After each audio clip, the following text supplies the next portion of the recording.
দূর আকাশে কালো মেঘেরা জড়ো হয়ে ফিসফিস করছিল, আজ কিছু একটা হবে, আজ আকাশ কথা বলবে। হঠাৎ এক ঝড়ো হাওয়া ছুটে এলো, গাছের পাতা উল্টে দিল, ধুলো তুলে দিল আকাশের মুখে। আর সেই হাওয়ার মাঝখানে সে দাঁড়িয়ে, সাদা শাড়ি, গোলাপি পাড়, চুল উঠছে নদীর ঢেউয়ের মতো, যেন বলছে, ভয় করো না, আমি আছি। তার চোখে আজ শুধু ভয় নেই, আছে লড়াইয়ের ক্লান্তি আর একটু আশার আলো। বিদ্যুৎ চমকালো, এক ঝলকে আলোকিত হলো তার মুখ।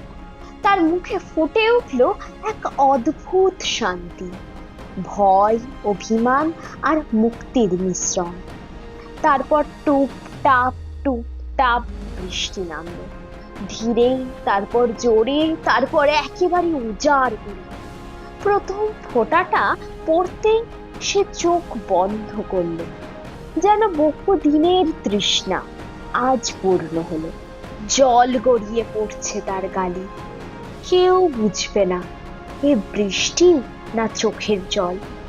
পায়ের নিচে জমা জল বৃত্ত এঁকে যাচ্ছে, ঢেউ তুলেছে আর অনুভব করাচ্ছে এই ঝড়, এই বৃষ্টি তার বিরুদ্ধে নয়, তার জন্যই।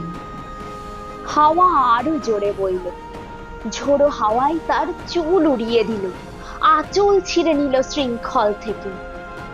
আজ আর কোনো বাঁধন নেই। সে মনে মনে বলল, তুমি ভাগ্যে এসেছিলে। ঝোড়ো হাওয়া তার কাঁধ ছুঁয়ে গেল, যেন সান্ত্বনার হাত। মেঘের গর্জন এবার আর ভয় নয়, শান্তির সুর। সে ধীরে ধীরে হাত মেলল বৃষ্টির দিকে, আকাশের দিকে, নিজের ভেতরের নতুন আলোর দিকে। আজ সে বুঝল, নারী, তুমি সব পারো। ঝড়ের মতো শক্ত, বৃষ্টির মতো কোমল, বিদ্যুতের মতো তীক্ষ্ণ আর আকাশের মতো বিস্তৃত। বৃষ্টি থামবে, মেঘেরাও সরে যাবে, কিন্তু আজকের এই মুহূর্ত, এই ঝড়ের আলিঙ্গন, এই মুক্তির স্বাদ চিরদিন থেকে যাবে তার ভেতরে।